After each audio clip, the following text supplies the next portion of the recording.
Ya, sebenarnya dalam prosedur penetasan itu telur harus masuk bersamaan dan akan menetas bersamaan. Walaupun gak sama, paling beda jam aja. Tapi tetap di hari yang sama biasanya. Nah, misalkan telur masuk nggak bareng, itu sudah di luar prosedur penetasan. Tapi itu menurut saya sih masih bisa. Caranya seperti apa? Oke, caranya seperti ini.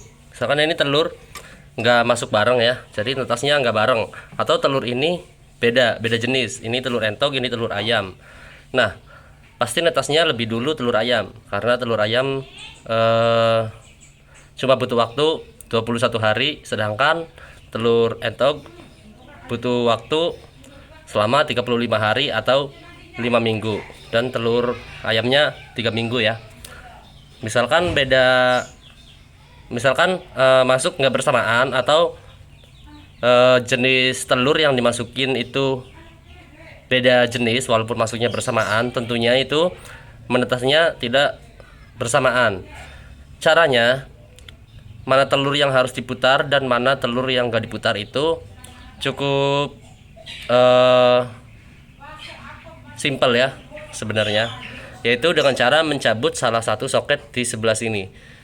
Di kapasitas tertentu ya, soket ini hanya ada satu karena dinamo cuma ada satu.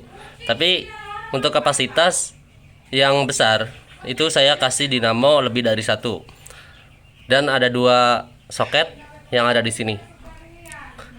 Misalkan ada telur yang masih butuh putaran dan tidak ada yang butuh putaran, itu bisa dicabut salah satu, dan soket yang dicabut ini tidak akan memutar motor.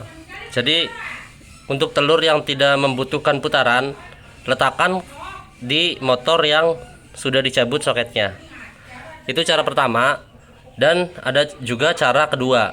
Untuk telur yang diputar, ini tetap pasangkan ya. Untuk cara kedua ini tetap pasangkan semuanya. Tapi untuk telur yang tidak diputar, itu bisa diberdirikan seperti ini. Nah, untuk telur yang berdiri seperti ini, itu tidak akan terputar.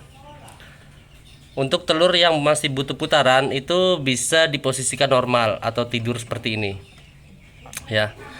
Nah, itu cara kedua. Dan cara ketiga, tetap pasangkan soket ini ya. Ini untuk cara ketiga, tetap pasangkan semua.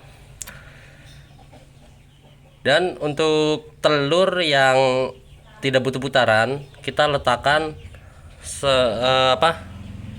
satu potong ram kawat seperti ini ya. Letakkan di sini. Dan untuk telur yang tidak butuh putaran, letakkan di ram kawat seperti ini. Ketika gear ini aktif atau berputar, maka telur yang ada di jalurnya tidak akan terputar karena telur tidak berpijak di as. Berbeda dengan sebelah sini ya. Sebelah sini tidak ada ram kawat. Maka ketika gear berputar, maka as juga berputar, dan telur yang ada di as tersebut ikut berputar. Nah, jadi untuk cara yang ketiga ini, letakkan ram kawat seperti ini. Jadi dia akan menggantung, walaupun menyentuh as, dia nggak bakal terputar karena dia berpijak di ram kawat.